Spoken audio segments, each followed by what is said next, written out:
السلام علیکم ورحمۃ اللہ وبرکاتہ نحمده ونصلی علی رسولہ الکریم اما بعد قال اللہ تبارک وتعالی والصلح خیر صدق اللہ العظیم۔ محترم و محتشم ناظرین، ابھی انشاءاللہ دو چار دنوں میں شب برات آ رہی ہے، شعبان المعظم کی 15ویں تاریخ کی رات، جس کی بڑی فضیلت ہے اور بڑی اہمیت ہے۔ اس وقت اس تعلق سے یہ بات پیش خدمت ہے کہ اس رات کے آنے سے پہلے آج کل کی ڈیجیٹل اور سوشل میڈیا کی دنیا میں ایک عام ترتیب عوام میں یہ پائی جاتی ہے، لوگوں میں یہ پائی جاتی ہے کہ وہ ٹیکسٹ میسیج اور واٹس ایپ میسیج، اس طرح میسیجز کے ذریعے معافی نامہ بھیجتے ہیں۔ اور مان لیجئے کہ کسی کے واٹس ایپ میں 50 گروپ ہے اور 1,500 دوسرے چیٹس والے لوگ ہیں، تو اس طرح سب کو ایک ہی میسیج فارورڈ کر دیتے ہیں۔ اب 50 گروپ میں سے ایک گروپ میں 257 لوگ ہیں، اس میں سے وہ 25 لوگوں کو جانتا ہے اور باقی کو تو جانتا بھی نہیں، اور ان سب کو یہ رسمی معافی نامہ بھیج دیتا ہے۔ تو اس تعلق سے اسلامی اور شرعی ہدایات کیا ہے، یہ بات پیش خدمت ہے۔ اس سلسلے میں سب سے پہلی بات اور پہلا پوائنٹ یہ عرض کرنا ہے کہ اس وقت ہمیں یہ سوچنے کی ضرورت ہے کہ یہ معافی کی ضرورت مجھے کیوں پیش آ رہی ہے۔ یہ میری طبیعت کی خرابی ہے کہ میں لوگوں کے حقوق مارتا ہوں، جس کی وجہ سے مجھے معافی کی ضرورت پیش آتی ہے۔ تو آئندہ مجھے حقوق کی ادائیگی کا پورا اہتمام کرنا چاہیے، چاہے وہ اللہ کا حق ہو، چاہے وہ بندوں کا حق ہو، یہاں تک کہ مجھے جانوروں کے حقوق کی ادائیگی کا بھی اہتمام کرنا چاہیے۔ میری ذات سے جانور کو بھی تکلیف نہ ہو، اس کا مجھے اہتمام کرنا چاہیے۔ تو سب سے پہلا پوائنٹ، یہ معافی کی ضرورت اس لیے پیش آئی کہ میں نے حق مارا ہے۔ اب آج میں ارادہ کروں کہ آئندہ حق تلفی مجھ سے نہ ہو، میں اس کی پوری کوشش کروں گا، مجھ سے کسی کا حق ضائع نہ ہو۔ دوسری بات یہ عرض کرنی ہے اس تعلق سے کہ انسان نسیان سے بنا ہے، انسان سے بھول ہو جاتی ہے، بھول چوک انسان کی فطرت میں داخل ہے۔ تو انسان سے بھول ہو جانا، کسی کے ساتھ لڑائی جھگڑا ہو جانا، برتن جب آپس میں ہوتے ہیں تو ٹکراتے ہی ہے۔ تو اس وجہ سے بھول اور غلطی انسان کا حصہ ہے، نسیان سے انسان بنا ہے، اس کی زندگی کا وہ لازمہ ہے۔ بھول ہو جانا یہ انسان کی فطرت میں ہے، لیکن اس کے ساتھ ساتھ اس وقت جو یہ ترتیب ہے کہ ایک جنرلی معافی، کہ بھائی 1,500 چیٹ میں وہی لسٹ میں ڈال دیا وہ معافی نامہ اور سب سے معافی مانگ رہے ہیں۔ اس جنرلی معافی کی کیا ضرورت ہے؟ ظاہر ہے اس طرح کا طرز عمل یہ صاف بتا رہا ہے کہ یہ فارمیلٹی اور رسم ادا کی جا رہی ہے، اور اب تو معافی نامہ بھیجنا یہ تو رسم تھی، اب اس سے ایک قدم اور آگے یہ کہ اس طرح کا اسٹیٹس بنا لیتے ہیں کہ فلاں فلاں میرا اسٹیٹس دیکھتا ہی ہے تو وہ وہاں دیکھ لے گا اور معافی نامہ ہو جائے گا۔ یعنی اتنی ڈیجیٹل دنیا بن گئی، اتنی ٹیکنالوجی والی اور ڈیجیٹل دنیا ہم نے بنا لی کہ چلو اس ڈیجیٹل طریقے سے معافی ہو گئی۔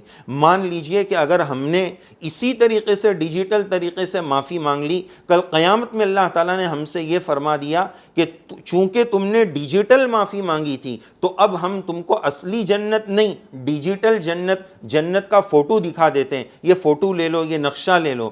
تو کیا ہمارے لیے وہ کافی ہوگا؟ نہیں، اصلی جنت چاہیے۔ تو اس اصلی جنت کے لیے یہ ڈیجیٹل چیزیں ہم چھوڑ دیں۔ اب آج کل مارکیٹ میں ہر چیز آن لائن ہو رہی ہے، آن لائن استخارہ نکالا جا رہا ہے، اور اب یہ بھی بات آئی تھی کہ اس طرح لوگوں کا جمع ہونا اور گیدرنگ ممنوع ہے، تو آن لائن با جماعت نماز پڑھ لو۔ امام صاحب ایک جگہ نماز پڑھائیں گے اور سب مقتدی اپنے اپنے گھر میں آن لائن نماز پڑھیں گے۔ یہ کیا بات ہوئی؟ شرعی اعتبار سے یہ درست نہیں ہے، امام اور مقتدی کا مکان واحد میں ہونا ضروری ہے۔ بہرحال بات یہ عرض کی جا رہی تھی کہ یہ بالکل رسم ہے، اس رسم کو ختم کرنے کی ضرورت ہے۔ بھائی جس سے میں متعلق ہوں، جس کو تکلیف پہنچائی ہے، میں نے جس کا حق مارا ہے، اس کے پاس جا کر مجھے معافی مانگنا ہے۔ معافی کے لیے آدمی کو ٹوٹ کر معافی مانگنا پڑے گا، میرے بھائی پلیز مجھے معاف کر دو، مجھے معاف کر دو، یہ دل سے ندامت کے ساتھ معافی۔ یہ کیا رسم ہوئی کہ اس طرح سب کو جو ہے وہ میسج بھیج دیا، اور اب تو معاملہ اس سے آگے بڑھ گیا کہ اس طرح جنرلی میسج بھیج کر بلیک میل بھی کیا جاتا ہے کہ دیکھو آخر میں یہ لکھتے ہیں کہ دیکھو تم معاف کر دو، اور جو معاف کرتا ہے اللہ اس کو بھی معاف کرتے ہیں، اور اگر تم نے معاف نہیں کیا تو اللہ بھی تم کو معاف نہیں کریں گے۔ اس طرح بلیک میل کر رہے ہیں، اور یہ زبردستی معافی کروائی جا رہی ہے۔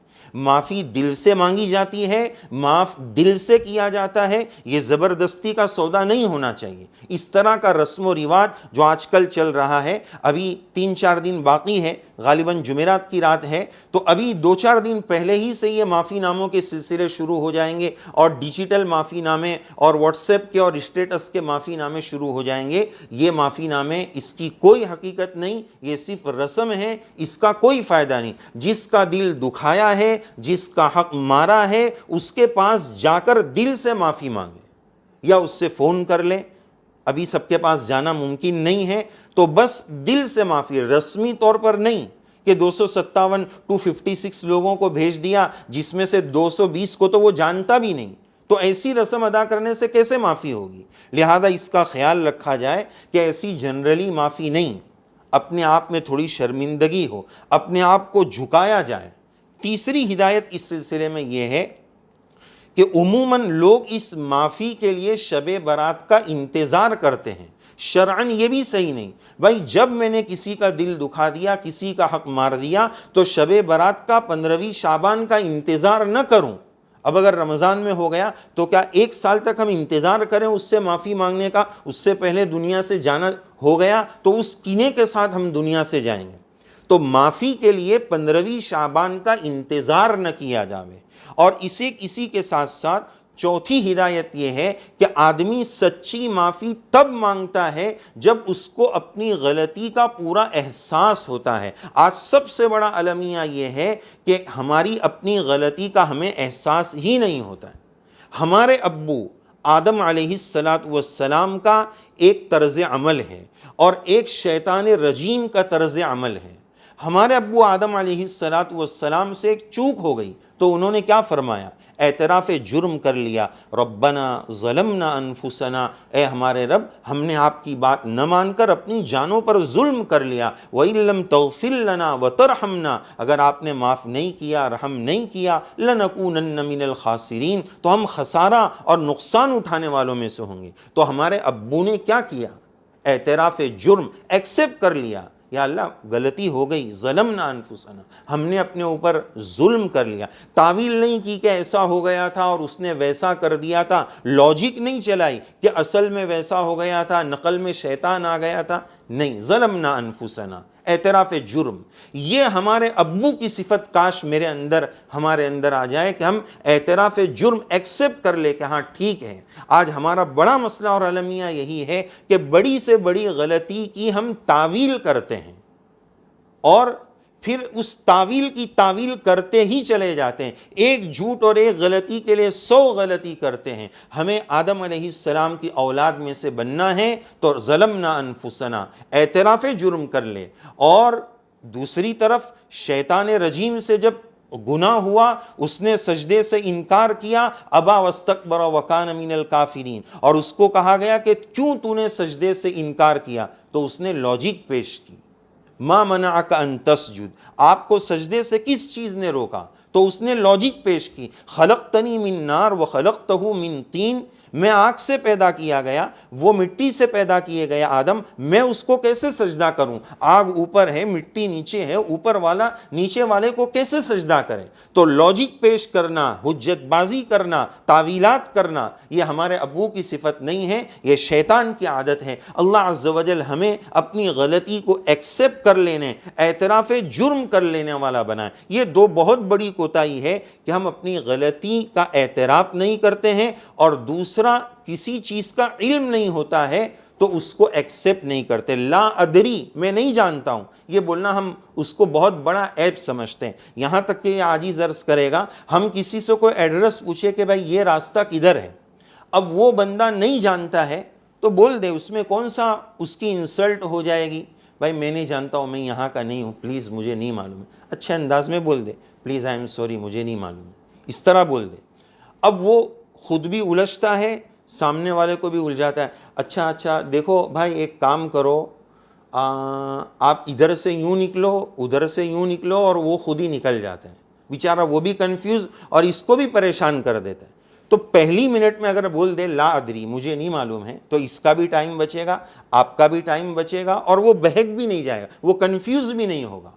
تو یہ دو چیز مجھے سیکھنے کی ضرورت ہے کہ میں اپنی غلطی کا اعتراف کر لوں اور لا علمی کا اعتراف کر لوں. تو بہرحال آدمی سچی معافی اس وقت مانگتا ہے جبکہ اس کو اپنی غلطی کا سچ مچ اعتراف ہو، مضبوط اعتراف ہو. اللہ تعالی ہمیں مخلوق سے جن کا حق ہم نے ضائع کیا اس سے بھی معافی کی توفیق عنایت فرمائے، اور دوسروں سے بھی، اللہ عز و جل سے بھی جس کا حق ہم نے سب سے زیادہ مارا ہے، اللہ عز و جل سے بھی ہمیں معافی اور توبہ اور استغفار کی توفیق عنایت فرمائے. اسی کے ساتھ ساتھ ایک پانچواں پوائنٹ یہ عرض کرنا ہے کہ معافی تو ہم مانگ لیتے ہیں، لیکن یاد رکھنا چاہیے کہ اگر وہ اس معافی کا تعلق بندوں سے ہیں، حقوق العباد سے ہیں، تو جو اس حق کی تلافی پاسبل ہے وہ پوری کرنی پڑے گی. مثلا آپ نے سامنے والے سے قرض لیا ہے اور اس سے آپ نے 15ویں شعبان کو معافی مانگ لی، اس نے کہا کہ ٹھیک ہے میں نے معاف کر دیا، تو پیسہ معاف نہیں ہوا، پیسے دینے میں جو آپ نے ڈیلے کیا ہے، تاخیر کی ہے، اس کی معافی ہوئی، پیسہ معاف نہیں ہوا ہے، قرض تو آپ کو بعد میں بھی ادا کرنا پڑے گا. اسی طرح کسی نے بہن کا حق مار لیا، اس کی میراث دبا لی، 15ویں شعبان کو بہن سے معافی مانگ لی، تو وہ ڈیلے کیا، اب تک نہیں دیا، اس کی معافی ہے. جب تک وہ زبان سے وہ رقم دل سے معاف نہ کر دے، دل و زبان سے سچی جان سے معاف نہ کر دے، تب تک اس کا مال، اس کی میراث اس کو ادا کرنی پڑے گی. تو یہ بات سمجھنا ہے کہ حقوق جو باقی ہے جب تک وہ ادا نہ کر دیے جائیں وہ حقوق معاف نہیں ہوں گے. اور اسی طرح ایک کوتاہی یہ ہے کہ اگر اس کوتاہی کا تعلق حقوق اللہ سے ہو، مثلا نماز نہیں پڑھی ہے تو 15ویں شعبان کو اللہ سے معافی مانگ لی، تو اب یہ سمجھتے ہیں کہ اب اعمال نامہ ختم ہو گیا، کلوز ہو گیا. بھئی ابھی اعمال نامہ بند نہیں ہوا ہے، وہ یہ سمجھتے ہیں کہ معافی ہو گئی لہذا اعمال نامہ بند ہو گیا، لہذا پچھلے سالوں کی جتنی نمازیں باقی ہیں اب اس کو دہرانے کی ضرورت نہیں ہے، اس کی قضا کی ضرورت نہیں ہے. نہیں، اس کی قضا کرنی پڑے گی.